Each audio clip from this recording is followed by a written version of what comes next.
Të nderuar kryesues, kabinet qeveritar, të nderuar deputet. Kosova ka hyrë në një valë të re të rritjes së çmimeve. Dhe kjo rritje e çmimeve nuk po vjen vetëm nga jashtë, po vjen nga brenda si pasojë e mos veprimit të kësaj qeverie. Dhe kjo nuk është hera e parë. Ngjashëm ka ndodhur në vitin 2022. Edhe atëherë e lat inflacionin të shpërthej lirshëm, ndërsa qytetarët i lat të vetëm të ballafaqohen me rritjen e çmimeve.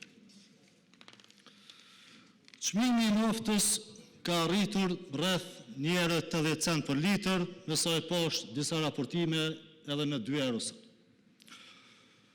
Për një ndër vendet më të varfra në Evropë, ky çmim i naftës është i papërballueshëm. Por problemi nuk qëndron vetëm te nafta. Kur rritet çmimi i naftës, rritet kosto e transportit, rritet kosto e prodhimit, kosto e furnizimit dhe si rezultat rriten çmimet e të gjitha produkteve që qytetarët i konsumojnë. Por në këtë rritje zinxhirore, shteti nuk është vetëm spektator, shteti është edhe përfitues. Është përfitues për shkak se nga 1,80 euro për 1 litër naftë që paguan qytetari, rreth 60 cent janë taksa që i merr shteti nga qytetarët. Pra, për herë që një qytetar furnizohet me naftë, ai nuk paguan vetëm karburantin, por paguan edhe taksat për buxhetin e shtetit. Kjo do të thotë se sa më shumë që rritet çmimi i naftës, aq më shumë rriten edhe të hyrat e shtetit. Dhe përderisa familjet detyrohen të reduktojnë shpenzimet bazike, përderisa bizneset përballen me kosto më të larta dhe buqit hyjnë në sezon me kosto të rënduar financiare, përfituese e vetme e kësaj rritje të çmimeve është qeveria të cilës i rriten të hyrat buxhetore. Dhe pikërisht këtu qëndron problemi thelbësor. Ju e keni mundësinë dorë ta ulni çmimin e naftës qysh sot. Mjafton të hiqni dorë nga një pjesë e taksave që i merrni nga qytetarët dhe çmimi i naftës do të ulet. Por nuk po e bëni këtë. Po e shfrytëzoni këtë krizë të rëndë për qytetarët e Kosovës për të mbledhur më shumë tyra në buxhetin tuaj. Ju keni përmend kufizimin e margjinave të profitit, por është parë qartë se kjo mos nuk e adreson problemin e rritjes së çmimit të naftës. Kur çmimi i naftës rritet në burim, në furnizim, kontrolli i margjinave të profitit nuk e ul çmimin e naftës. Me këto margjinat profitit që i keni kufizuar, çmimi i naftës ka arrin 2 euro. Çfarë efektiviteti keni pas? Çka keni arritur me ato margjina kur qytetarët sot paguajnë 2 euro për 1 litër naftë? Por çfarë po bëni në vend veprimit? Prej vitesh dini dhe flisni për abuzim me çmime sa herë që ka krizë inflacioni në Kosovë. E keni përdorur këtë tregim vazhdimisht për të ikë përgjegjësisë dhe për të shfaqsuar para qytetarëve se kënse ju nuk keni çka i bëni rritjes së çmimeve. Por, me që po thoni ka abuzim, atëherë tregoni cilat janë ato biznese që po abuzojnë me çmimet. Qitni emrat e bizneseve. Dhe nëse ka me të vërtet abuzim, i keni krejt instrumente në dorë, merrni masa kundër atyre që abuzojnë me çmimet dhe ulni çmimet në treg. Nuk po e bëni këtë. Dhe kur po themi me marr masa, jo vetëm ndaj atyre që nuk e respektojnë margjinat e profitit, po ndaj secilit që vendos çmime të padrejta në tregun e Kosovës. Mirë po, në Kosovë ekziston një institucion që ka për detyrë të konstatoj kur ka abuzim me çmime. Dhe ai është Autoriteti Kosovar i Konkurrencës, e ka edhe një bord drejtues që e keni zgjedhur ju. Dhe deri më sot nga autoriteti i konkurencës, ne nuk kemi dëgju ndonjë konstatim që po abuzohet me çmimin në Kosovë. Nuk ka asnjë vendim. Dhe për këtë arsye, është e pakuptimt që për vite të tëra të flitet për abuzim në çmime, por kur të mos kuptohet se kush abuzoi. Prandaj, është e qartë se ju as nuk jeni të interesuar, e as nuk jeni duke luftuar abuzimin me çmime. Ju jeni duke përdor fjalën abuzim vetëm për ta fshehur mosveprimin tuaj kundrejt kushteve që janë kriju në treg.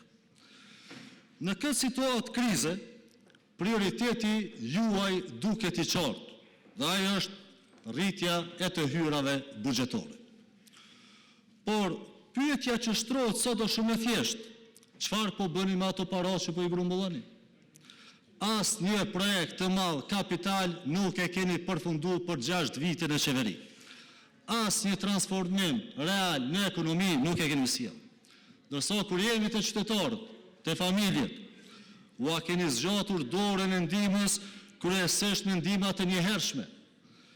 Dhe atë pasi që e keni mbështet për muri me vështirësi financiare dhe këtë mbështetje e keni dhënë kryesisht kur juve jo është dashur për qëllime elektorale dhe jo kur kanë pas nevojë familjet. Dhe kjo nuk është politikë sociale.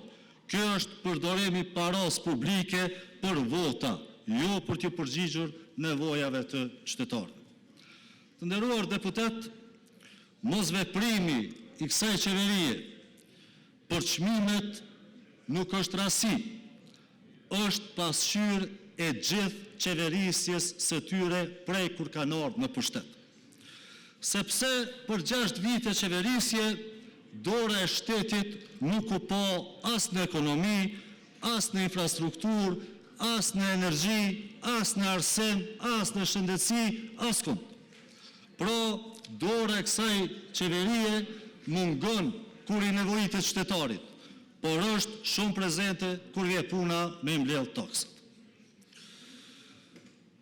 Duke i pas parasysh rrethonat ku jemi, ne kërkojmë qartë largim të menjëhershëm të akcizës në naftë për një periudhë caktuar kohore dhe ulje të TVSH-s në naftë nga 18% në 8% për një periudhë caktuar.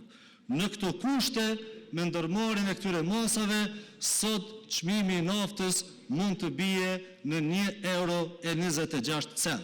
Dhe kjo është plotësisht e implementueshme në një sistem ku kontrollohen margjinat e profitit. Nuk ka asnjë arsye për të menduar që qeveria me këto masa nuk do të arrinte të zvogëlojë çmimin e naftës. Dhe kur jemi te të hyrat, u diskutua sot këtu mjaft shumë për të hyrat, u tha që rrezikohen pagesat e lehonave nëse reduktohen të hyrat nga akciza në naftë. Po ju na keni fol për të hyra këtu, prej që jeni në qeveri, keni fol se si po e rritni të hyrat e qeverisë. Keni fol si po përparon ekonomia e vendit, si po fitojnë bizneset ma shumë, si po rritin tatimet e brendshme, ndërsa nga ajo që po kuptojmë sot, po shohim që pagesat e lehona në këtë vend qenë kanë mbet në ato të hyra 30 milion euro në muaj nga akciza që i grumbullan. Nëse është ky rast, atëherë kjo po tregon çfarë ekonomie kemi. Ju nuk jeni duke transformuar këtë ekonomi. Ju nuk jeni të kriju kushte për gjenerim të hyrave që rezultojnë nga rritja aktivitetit ekonomik. Ju po e administroni këtë vend, po i grumbulloni ashtë taksa sa paguajnë qytetarët nga importi dhe ato taksa pastaj po i shpërndani në mënyrën tuaj. Pra, nëse me të vërtet pas ke mbet në të hyrat e akcizës për të bërë gjitha ato pagesa që i bën shteti, punë ti pas kem shumë keq. Dhe për fund, të pas parasysh këtë krizë, ju bojmë thirrje që të veproni menjëherë për të frenu zinxhirin e rritjes së çmimeve në ekonomi, për shkak se dikur çmimi i naftës edhe mund të bie, por çmimet e produkteve tjera nuk thehen mbrapa. Ato mbeten aty ku janë rritur, siç ka mbetur edhe tani që nga viti 2022. Ju falenderoj.